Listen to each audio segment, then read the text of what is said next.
Good morning guys, ಎಲ್ಲರೂ ಚೆನ್ನಾಗಿದ್ದೀರಾ ಅನ್ಕೊತಾ ಇದ್ದೀನಿ. ನಾನು ಇವಾಗ ಸದ್ಯ ಪ್ರೆಸೆಂಟ್ ಮೈಸೂರು ಕ್ಯಾಂಪಸ್ ಇನ್ಫೋಸಿಸಲ್ಲೇ ಇದ್ದೀನಿ. ನೀವೆಲ್ಲ ನನ್ನ ಪ್ರೀವಿಯಸ್ ವಿಡಿಯೋ ನೋಡಿರ್ತೀರ ಅಂತ ಅನ್ಕೊಂಡಿದ್ದೀನಿ. ಇವಾಗ ನಾನು ಅರೌಂಡ್ ಒಂದು ವೀಕ್ ಆಯಿತು. ಇನ್ಫೋಸಿಸ್ ಬಂದು 350+ ಎಕರ್ಸ್ ದೊಡ್ಡದೈತೆ. ಅಂದರೆ ಒಂದು ರೌಂಡ್ ಹಾಕ್ಬೇಕಂದ್ರೆ ಒಂದು ರೌಂಡು 7 ಕಿಲೋಮೀಟ್ರ್ ಐತೆ ಅಂತ ಒಂದು ವಾರದಲ್ಲಿ ಎಷ್ಟಾಗಬೇಕು ಅಷ್ಟೆಲ್ಲ ತಿರುಗಿಬಿಟ್ಟು ನಾನಂತೂ ವಿಡಿಯೋ ಮಾಡೋಕ್ಕಾಗಿಲ್ಲ. ಯಾಕಂದರೆ ಜನ ಇರ್ತಾರ, ಹುಡುಗರು ಇರ್ತಾರ, ಹೊಸ ಮಂದಿ, ಅವ್ರ ಜೊತೆ ಅಡ್ಜಸ್ಟ್ ಆಗೋಕ್ಕೆ ಸ್ವಲ್ಪ ಕಷ್ಟ ಆಕತ್ತೆ. ಫಸ್ಟ್ ಡೇದೊಂದೇ ವಿಡಿಯೋ ಮಾಡಿದೆ ನಾನು. ನೀವೆಲ್ಲ ಇಷ್ಟೊತ್ತಿಗೆಲ್ಲ ಆ ವಿಡಿಯೋ ನೋಡಿರ್ತೀರ ಅಂತ ಅನ್ಕೊತಿದ್ದೀನಿ ಅಷ್ಟೇ. ಆಮೇಲೆ ಇವಾಗ ಬಂದು ಒಂದು ವೀಕ್ ಆಯ್ತಲ್ಲ, ಒಂದು ವೆಲ್ಕಮ್ ಕಿಟ್ ಅಂತ ಎಲ್ಲರಿಗೆ ಕೊಡ್ತಾರೆ.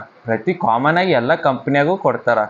ವೆಲ್ಕಮ್ ಕಿಟ್ ಆಗಲಿ, ಲ್ಯಾಪ್ಟಾಪ್ ಆಗಲಿ ಕೊಡ್ತಾರೆ. ಅದೇ ಥರ ಇನ್ಫೋಸಿಸಾಗೂ ವೆಲ್ಕಮ್ ಕಿಟ್ ಕೊಡ್ತಾರೆ. ವೆಲ್ಕಮ್ ಕಿಟ್ ಅಂದರೆ ಏನು ಹೇಳು, ಇವಾಗ ಯಾರೋ ಒಂದು ಮನೆಗೆ ಹೋದರೆ, ಇವಾಗ ಗೊತ್ತಿಲ್ಲ ಅವ್ರ ಮನೆಗೆ ಹೋದ್ರೆ ಒಂದು ಗಿಫ್ಟ್ ಕೊಡಲ್ವಾ, ಅದೇ ಥರ ಇವಾಗ ಹೊಸ ಕಂಪ್ನಿಗೆ ಬಂದಿರ್ತೀವಿ, ಜಾಯ್ನ್ ಆಗಿರ್ತೀವಲ್ಲ, ಅದಕ್ಕಾಗಿ ಒಂದು ಸಣ್ಣ ಗಿಫ್ಟ್ ಅಂತ ಪ್ರೊವೈಡ್ ಮಾಡ್ತಾರೆ. ಅದು ನನಗೆ ಶುಕ್ರವಾರ ಹಂಗೆ ಪ್ರೊವೈಡ್ ಮಾಡಿದರು. ನಾನು ಇನ್ನೂ ಅದು ಓಪನ್ ಮಾಡಿಲ್ಲ. ಅದು ಒಂದು ವಿಡಿಯೋ ಮಾಡೋಣ. ಏನೇನು ಎಲ್ಲರಿಗೂ ಇರ್ತೈತೆ ಒಂದು ಎಕ್ಸೈಟ್ಮೆಂಟ್, ಹೌದಾ? ಏನೇನು ಇರ್ಬೋದು, ಒಂದೊಂದು ಕಂಪ್ನಿಯಾಗ ಬೇರೆ ಬೇರೆ. ಒಂದೊಂದು ಕಂಪ್ನಿಯಾಗ ಟೀ ಶರ್ಟ್ ಕೊಡ್ಬೋದು, ಇನ್ನೊಂದು ಕಂಪ್ನಿಯಾಗ ತಿನ್ನಕ್ಕೆ ಕೊಡ್ಬೋದು, ಇನ್ನೊಂದು ಕಂಪ್ನಿಯಾಗ something else they can provide. ಹಂಗೆ ನಾನು ಒಂದು ಇನ್ಫೋಸಿಸ್ ವೆಲ್ಕಮ್ ಕಿಟ್ನ 2 days ಬ್ಯಾಕ್ ರಿಸೀವ್ ಮಾಡ್ಕೊಂಡೆ. ಇದು ಕೊಟ್ಟು ನೆಕ್ಸ್ಟ್ ಡೇನೇ ನಂಗೆ ಲ್ಯಾಪ್ಟಾಪು ಕೊಟ್ಟರು. ಇದರಲ್ಲಿ ಏನಾಯ್ತು ಅಂತ ಎಕ್ಸೈಟ್ಮೆಂಟ್ ನನಗೆ ತಡೆಯೋಕ್ಕಾಗೋದು. ಓಪನ್ ಮಾಡೋಣ ಅಂತ ಅವಾಗೇ ಅಂದ್ಕೊಂಡೆ, ಆದ್ರೂ ಒಂದು ವಿಡಿಯೋ ಮಾಡೋಣ. ಗೊತ್ತಾಗಲಿಲ್ಲ ಇನ್ಫೋಸಿಸ್ ಅವರು ವೆಲ್ಕಮ್ ಕಿಟ್ಟಲ್ಲಿ ಏನೇನು ಪ್ರೊವೈಡ್ ಮಾಡ್ತಾಯಿದ್ದಾರೆ ಹುಡುಗರಿಗೆ ಅಂತ. ಅದಕ್ಕಾಗಿ ಒಂದು ವಿಡಿಯೋ ಮಾಡೋಣ ಅಂತ ವಿಡಿಯೋ ಮಾಡ್ತಾಯಿದ್ದೀನಿ. ಬರ್ರಿ ನೋಡೋಣ ಒಳಗೆ ಏನೈತೆ ಏನಿಲ್ಲ ಅಂತ, ಏನೇನು ಉಪಯೋಗ ಸಾಮಾನು ಐತಾ, ಮತ್ತು ಸುಮ್ಮನೆ ದುಡ್ಡು ವೇಸ್ಟ್ ಮಾಡ್ಯಾರ ಅಂತ ಚೆಕ್ ಮಾಡೋಣ. ಬರ್ರಿ, ಇಲ್ಲೊಂದು ಥಾಟ್ ಕೊಟ್ಟಾರ, ಓದ್ರಿ. ನಿಮ್ಗೆ ಇಂಟ್ರೆಸ್ಟ್ ಇದ್ದರೆ. ನನಗೆ ಇವಾಗ ಇಂಟ್ರೆಸ್ಟ್ ಇಲ್ಲ, ಒಳಗಡೆ ಏನೈತೆ ನೋಡ್ಬೇಕು ನಾನು ಫಸ್ಟು. ಬರ್ರಿ ನೋಡೋಣ ಹೆಂಗೆ ಓಪನ್ ಮಾಡೋದು.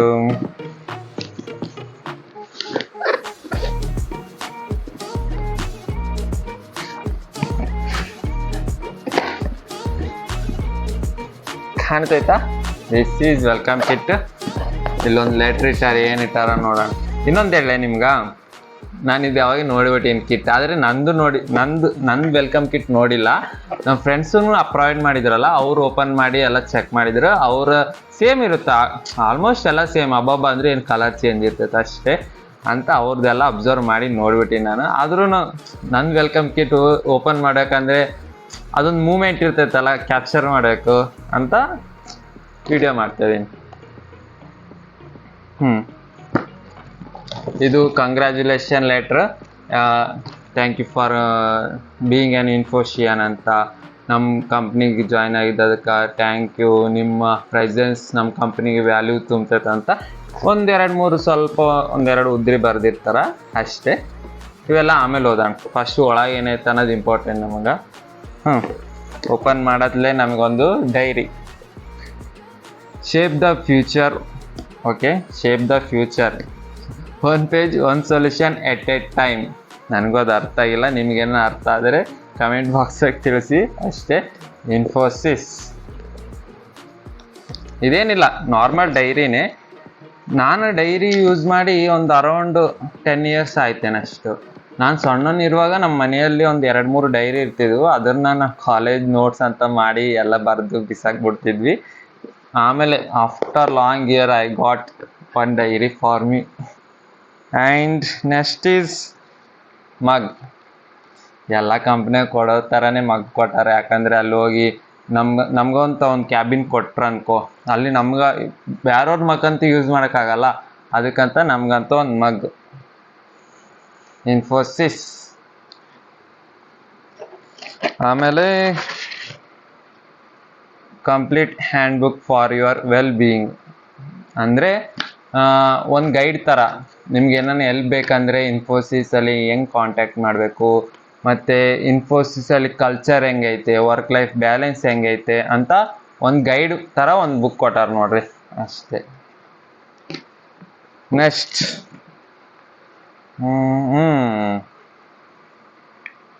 ನೋಡಿ ಏನಿದು ಅಂದರೆ ಸಿ ಲೈಫ್ ಅಂದರೆ ಕಂಪ್ನಿಯಲ್ಲಿ ಲೈಫ್ ಹೆಂಗಿರುತ್ತಾ, ಪ್ರೋಟೀನ್ ಹೆಂಗ್ ಮ್ಯಾನೇಜ್ ಮಾಡುತ್ತಾ ಅಂತ ಐತೆ. ನೋಡ್ಬೋದು, ಹಿಂಗೆ ಆಟ ಆಡ್ಬೋದು.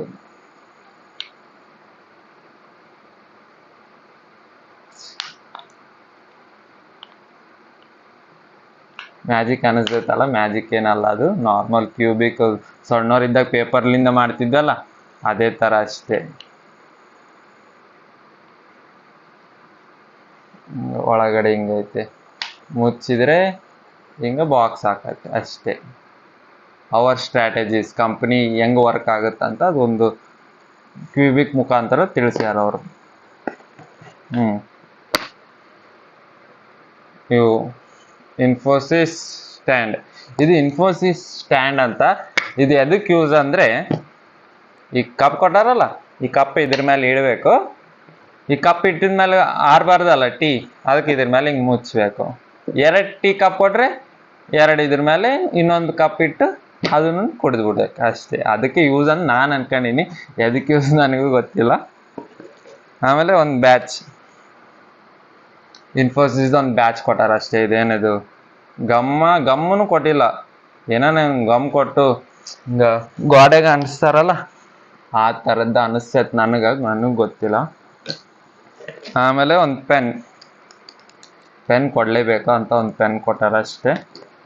ನಾನೇನೋ ತಿನ್ನಕ್ಕೆ ಏನೇನು ಕೊಡ್ತಾರ ನಾ ಅನ್ಕೊಂಡೆಪ್ಪ, ಏನು ಕೊಟ್ಟಿಲ್ಲ ನೋಡಿ ಗಾಯ್ಸ್. ಏನೋ ಇದು ದೊಡ್ಡದು ಏನೈತೆ ಹೇಳ್ರಿ, ನನಗೆ ಗೊತ್ತಿದ್ರಲ್ಲಿ ಏನೈತಂತ. ಇದರಲ್ಲಿ ಏನಿಲ್ಲ, ಒಂದು ಬಾಟ್ಲ್ ಐತೆ ಅಷ್ಟೇ. ಎಕ್ಸೈಟ್ಮೆಂಟ್ ಇಲ್ಲ ಅಂತಿರಲ್ಲ, ಯಾಕಂದ್ರೆ ನಮ್ಮ ಫ್ರೆಂಡ್ಸು ಎಲ್ಲ ಓಪನ್ ಮಾಡಿಬಿಟ್ರಲ್ಲ, ಆದ್ರೆ ನಂದಲ್ಲ, ಅವ್ರದ್ದು ಮಾಡಿದ್ರು. ನೋಡಿದ್ನೆಲ್ಲ ಹಂಗೆ ಗೊತ್ತು ಏನೇನೈತಂತ. ನನಗೆ ಇಲ್ಲಿ ಬರೋಕ್ಕಿಂತ ಮುಂಚೆ ಭಾಳ ಎಕ್ಸೈಟ್ಮೆಂಟ್ ಇತ್ತು, ವೆಲ್ಕಮ್ ಕಿಟ್ಟಲ್ಲಿ ಏನು ಕೊಡ್ಬೋದು. ಇನ್ನೊಂದು ಏನಂದರೆ, ಇಲ್ಲಿ ಇನ್ಫೋಸಿಸಲ್ಲಿ ಟೆಸ್ಟ್ ಇರ್ತೈತೆ. ಟೆಸ್ಟ್ ಪಾಸ್ ಆದ್ರೆ ಮಾತ್ರ ನಿಮ್ಮನ್ನ ಕಂಪ್ನಿಗೆ ಕಳಿಸ್ತಾರೆ, ಮೇನ್ ಯೂನಿಟ್ಸ್ ಅಂತ ಡಿವೈಡ್ ಮಾಡಿ ಕಳಿಸ್ತಾರೆ. ನಾನೇನು ಅನ್ಕೊಂಡೆ, ಅಲ್ಲಿ ಹೋಗಿದ್ಮೇಲೆ ಕಿಟ್ಟು ಲ್ಯಾಪ್ಟಾಪ್ ಎಲ್ಲ ಪ್ರೊವೈಡ್ ಮಾಡ್ತಾರಂತ ಅನ್ಕೊಂಡಿದ್ದೆ. ಆದರೆ ನನಗೂ ಶಾಕ್ ಆಯ್ತು, ಇಲ್ಲಿ ಬಂದು ಕಿಟ್ ಲ್ಯಾಪ್ಟಾಪ್ ಎಲ್ಲ ಇಲ್ಲೇ ಪ್ರೊವೈಡ್ ಮಾಡಿದ್ರಲ್ಲ. ನನಗೊಂದು ಎಕ್ಸೈಟ್ಮೆಂಟ್ ಇತ್ತು ಅವಾಗ. ಆಮೇಲೆ ನಮ್ಮ ಫ್ರೆಂಡ್ಸ್ ಎಲ್ಲ ಓಪನ್ ಮಾಡಿ ನಾನು ವಿಡಿಯೋ ಮಾಡೋಷ್ಟಿಗೆಲ್ಲ ನನಗೆಲ್ಲ ಗೊತ್ತಾಗ್ಬಿಟ್ಟಿತ್ತು ಏನೇನಾಯ್ತು ಅಂತ ಅಷ್ಟೇ. Riding the growth wave. ನೀವು ವೇವ್ ಮೇಲೆ ರೈಡ್ ಮಾಡ್ರಿ ಅಂತ. ಆ ವೇವ್ ಏನು ಗ್ರೋತ್, ಮೇಲೆ ಕೆಳಗ ಅಂತ. ಒಂದು ಪ್ಲಾಸ್ಟಿಕ್ದು ಒಂದು ಸ್ಟೀಲ್ ಬಾಟ್ಲ್ ಕೊಟ್ಟಾರ ಅಷ್ಟೇ. ಮತ್ತೆ 1-2-3 ಚೀಲ ಕಸ ಕೊಟ್ಟ ಅಷ್ಟೇ. ಇನ್ನೊಂದು ಏನಂದರೆ, ಇನ್ಫೋಸಿಸಲ್ಲಿ ಪ್ಲಾಸ್ಟಿಕ್ ಅಲೋ ಮಾಡಲ್ಲ. ನೀವು ಹೊರಗಲಿಂದ ಪ್ಲಾಸ್ಟಿಕ್ ತಂದ್ರೂ ಅವ್ರು ಅಲ್ಲೇ ಡಸ್ಟ್ಬಿನ್ದಾಗ ಬಿಸಾಕ್ತಾರೆ. ಇವಾಗ ಸ್ವಿಗ್ಗಿ ಝೊಮ್ಯಾಟೊ ಆರ್ಡ್ರ್ ಮಾಡ್ಬೇಕು ಅನ್ಕೋರಿ, ನೀವು ಆರ್ಡ್ರ್ ಮಾಡಿ ಅಕಸ್ಮಾತ್ ಆ ಸ್ವಿಗ್ಗಿ ಝೊಮ್ಯಾಟೊ ಏನಾದರೂ ಪ್ಲಾಸ್ಟಿಕ್ ಬ್ಯಾಗಾಗಿ ಬಂತು, ರ್ಯಾಪ್ ಆಗಿ ಬಂತು ಅಂದರೆ ನೀವು ಅಲ್ಲೇ ತಿನ್ಬೋದು. ಅವ್ರು 2 ಚಾನ್ಸ್ ಕೊಡ್ತಾರೆ, ಅಲ್ಲೇ ತಿನ್ರಿ ಅಂತ ಒಂದು ಚಾನ್ಸ್ ಕೊಡ್ತಾರೆ. ಇಲ್ಲ ನೀವೊಂದು ಟಿಫಿನ್ ಬಾಕ್ಸ್ ತೊಗೊಂಡು ಆ ಟಿಫಿನ್ ಬಾಕ್ಸ್ದಾಗ ಆ ಫುಡ್ ಹಾಕೊಂಡು ಒಳಗೆ ಒಯ್ಯಿರಿ. ಇಲ್ಲ ಡೈರೆಕ್ಟ್ ಅವರು ಡಸ್ಟ್ಬಿನ್ದಾಗ ಬಿಸಾಕ್ಬಿಡ್ತಾರೆ ಅಷ್ಟೇ. ಅದಕ್ಕೆ ಪ್ಲಾಸ್ಟಿಕ್ನ ಅವಾಯ್ಡ್ ಮಾಡ್ತಾರೆ. ನೀವು ಆದಷ್ಟು ಅವಾಯ್ಡ್ ಮಾಡಿದ್ರೆ ಅದು ಒಳ್ಳೆಯದೇ ಎನ್ವಿರಾನ್ಮೆಂಟಿಗೆ. ಇದು ಇಷ್ಟಿತ್ತಾ, ನನ್ನ ಕಿಟ್ ಇಷ್ಟ ಆಯ್ತು. ಆಮೇಲೆ ನನ್ನ ಲ್ಯಾಪ್ಟಾಪಲ್ಲಿ ಬರೋದು ಮೇನಾಗಿ 3: ಒಂದು ಮೌಸ್, ಒಂದು ಚಾರ್ಜರ್, ಒಂದು ಲ್ಯಾಪ್ಟಾಪ್ ನೋಡ್ರಿ. HP brand new HP laptop ನನಗೆ ಕೊಟ್ಟಾರ. ಇಲ್ಲಿ ನಾನು ಇದು ಲ್ಯಾಪ್ಟಾಪ್ ID ತೋರಿಸ್ಬಾರ್ದು, ಯಾಕಂದ್ರೆ ಅದು ಯೂನಿಕ್ ಇರುತ್ತಾ, ಅದು ನಮಗೆ ಅಲೋ ಮಾಡಲ್ಲ ಅವ್ರು ತೋರ್ಸಕ್ಕೂ. ಅದಕ್ಕೆ ಪ್ರತಿಯೊಬ್ಬರಿಗೆ ಒಂದು ಯೂನಿಕ್ ಲ್ಯಾಪ್ಟಾಪ್ ID ಕೊಡ್ತಾರೆ. ನಾನೇನು ಅನ್ಕೊಂಡೆ, ಯೂಸ್ಡ್ ಲ್ಯಾಪ್ಟಾಪ್ ಕೊಡ್ಬೋದೇನೋ ಅಂತ. ಯಾಕಂದರೆ ಕೆಲವೊಬ್ರಿಗೆ ಯೂಸ್ ಲ್ಯಾಪ್ಟಾಪೇ ಕೊಟ್ಟಾರ, ಆದರೆ ಎಲ್ಲರಿಗೂ ಹೊಸದು ಕೊಟ್ಟಾರ ಅಂತ ಅಲ್ಲ, ಎಲ್ಲರಿಗೂ ಹಳೇದು ಕೊಟ್ಟಾರ ಅಂತ ಅಲ್ಲ. ಕೆಲವೊಬ್ರಿಗೆ ಯೂಸ್ಡ್ ಕೊಟ್ಟಾರ, ಕೆಲವೊಬ್ಬರಿಗೆ ಹೊಸದೇ ಕೊಟ್ಟಾರ. By chance or by luck I received brand new laptop. ಮತ್ತು ಇದ್ರ ಜೊತೆಗೆ ಒಂದು ಮೌಸ್ HP ಇದೆ, and HP charger. HP mouse ನಾನು ಓಪನ್ ಮಾಡಿಲ್ಲ, ನೋಡೋಣ ಬರ್ರಿ.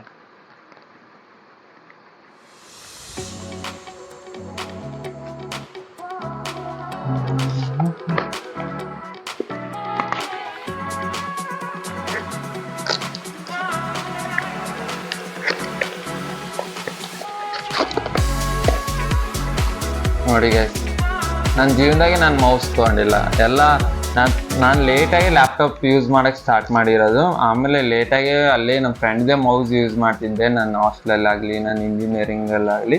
ಆದರೆ ಇವೆಲ್ಲ ಪರ್ಮನೆಂಟ್ ಅಲ್ಲ. ಹೋಗೋಕಾಲಕ್ಕೆಲ್ಲ ಮೌಸ್ ಆಗಲಿ ಚಾರ್ಜರ್ ಆಗಲಿ ಲ್ಯಾಪ್ಟಾಪ್ ಆಗಲಿ ಕೊಟ್ಟು ಹೋಗ್ಬೇಕು ಅಷ್ಟೇ. ಯಾವ ಪರ್ಮನೆಂಟ್ ಅಲ್ಲಿ ಬೇಕಿದ್ರೆ ನಾವು ಹೊಸದು ತೊಗೊಳ್ಲೇಬೇಕು ಇಷ್ಟೇ.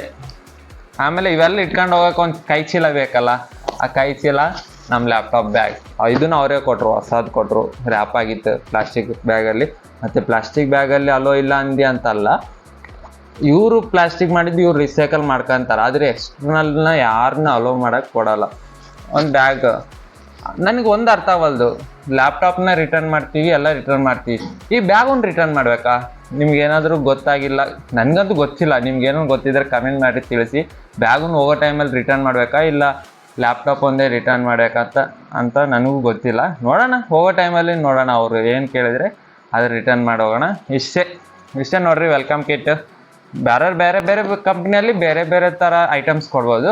ಆದರೆ ನಮ್ಮ ಇನ್ಫೋಸಿಸಲ್ಲಿ ನೋಡಿರಿ, ಅವಾಗ ನಮ್ಮ ಇನ್ಫೋಸಿಸ್ ಆಗಿಬಿಡ್ತು. ನಮ್ಮ ಇನ್ಫೋಸಿಸಲ್ಲಿ ಇಷ್ಟೇ ಪ್ರೊವೈಡ್ ಮಾಡಿರೋದು ಅಷ್ಟೇ. ಆಮೇಲೆ ಫೈನಲಿ ಒಂದು ಲಾಸ್ಟ್ ಇಂಪಾರ್ಟೆಂಟ್ ಥಿಂಗ್, ನಾನು ಇಂಟರ್ವ್ಯೂವಲ್ಲೂ ಹೇಳಿದ್ದೆ, ನನ್ನ ಲಾಸ್ಟ್ ವಿಡಿಯೋಲ್ಲೂ ಹೇಳಿದ್ದೆ, ಏನಂತ, ನಂದು ID ಕಾರ್ಡ್ ಬಂದರೆ ಪಕ್ಕ ತೋರಿಸ್ತೀನಿ ಅಂತ. It's one dream, my dream. ಅಂದರೆ ಕೆಲವೊಬ್ರಿಗೆ ಒಂದೊಂದು ಇರುತ್ತೆ, ಆದರೆ ನನಗೆ ಜಾಬ್ ತೊಗೊಳ್ಬೇಕು, ಜಾಬ್ ತೊಗೊಂಡು ಸೆಟ್ಲ್ ಆಗಬೇಕು. ಅಲ್ಲಿ ಇವಾಗೆಲ್ಲ ಕಾಲೇಜಲ್ಲಿ ಅಂತೂ ID ಕಾರ್ಡ್ ಇರುತ್ತಾ, ಸ್ಕೂಲಲ್ಲೂ ID ಕಾರ್ಡ್ ಇರುತ್ತೆ, ಒಂದು ಕಂಪ್ನಿ ID ಕಾರ್ಡ್ ತೊಗೊಳಕಂತ ಎಲ್ಲರಿಗೂ ಇದ್ದೇ ಇರ್ತೈತೆ. ಆ ಚಾನ್ಸ್ ನನಗೆ ಸಿಕ್ಕೈತೆ. ಅಂದರೆ ಲಾಸ್ಟ್ ನಿನ್ನೆನೇ ನನಗೆ ಪ್ರೊವೈಡ್ ಮಾಡಿದರು, ತೋರಿಸ್ಲ. This is my ID card, permanent ID card. ನಾನು ಇದು ಯಾಕೆ ಮುಚ್ಚಿನಂದರೆ ನಂದು ಎಂಪ್ಲಾಯ್ ID, ಅದು ಎಂಪ್ಲಾಯ್ ID ಡಿಸ್ಪ್ಲೇ ಮಾಡಬಾರ್ದಲ್ಲ, ಅದಕ್ಕೆ ತೋರಿಸೋಲ್ಲೇ. ಇದು ಇಲ್ಲಿ ಕ್ಯಾಂಪಸಲ್ಲಿ ಇರುವವರೆಗೂ ಈ ID ಕಾರ್ಡ್ ಹಾಕ್ಕೊಂಡೇ ಹೋಗ್ಬೇಕು. ನೀವು ಎಲ್ಲನೂ ಹೋಗ್ರಿ, ಊಟ ತಿನ್ನಕ್ಕೆ ಹೋಗ್ರಿ, ಸೈಕಲ್ ಓಡಿಸ್ಕೊಂತ ಹೋಗ್ರಿ, ದೊಡ್ಡ ಗ್ರೌಂಡ್ ಅಲ್ಲ, 350 ಎಕರ್ಸ್ ಅಂದರೆ ಒಂದು 2 ಡೇಸಲ್ಲಿ ತಿರ್ಗೋಕ್ಕಾಗಲ್ಲ. ನೀವು ಎಲ್ಲನೂ ತಿರುಗಿರಿ, ಸೈಕಲ್ ಹಾಕೊಂಡು ತಿರುಗಿರಿ, ಬೈ ವಾಕ್ ಹೋಗ್ರಿ. ID ಕಾರ್ಡ್ ಇಲ್ಲಾಂದರೆ ನಿಮಗೆ ರೂಮ್ ಹೊರಗೂ ಕಾಲಿಡೋಕೆ ಚಾನ್ಸ್ ಇಲ್ಲ. ಅದಕ್ಕೆ 24 hours ID ಕಾರ್ಡ್ ಹಾಕ್ಕೊಂಡೇ ಇರಬೇಕು. ಖುಷಿ ಅದೊಂದು ಎಂಪ್ಲಾಯ್ ID ಕಾರ್ಡ್ ಹಾಕೋಣಕ್ಕೆ ಯಾರು ಖುಷಿ ಇರಲ್ಲ ಹೇಳು? ಅದು ಸ್ವಲ್ಪ ದಿವಸ ಖುಷಿ ಅಷ್ಟೇ, ಅದು ಆದ್ರೂ ಒಂಥರ ಖುಷಿ. ಏನೋ ಸಕ್ಸಸ್ ಆದ್ನ, ಇಂಟರ್ವ್ಯೂವಲ್ಲಿ ಹೇಳಿದ್ನಲ್ಲ, ಬಂತು ಆ ಸಮಯ, ಇವತ್ತು ಬಂತು. ಇಷ್ಟೇ ನೋಡ್ರಿ, ಅಷ್ಟೇ. ಮತ್ತೆ ನೆಕ್ಸ್ಟ್ ವಿಡಿಯೋಲ್ಲಿ ಭೇಟಿಯಾಗೋಣ. ಬಾಯ್.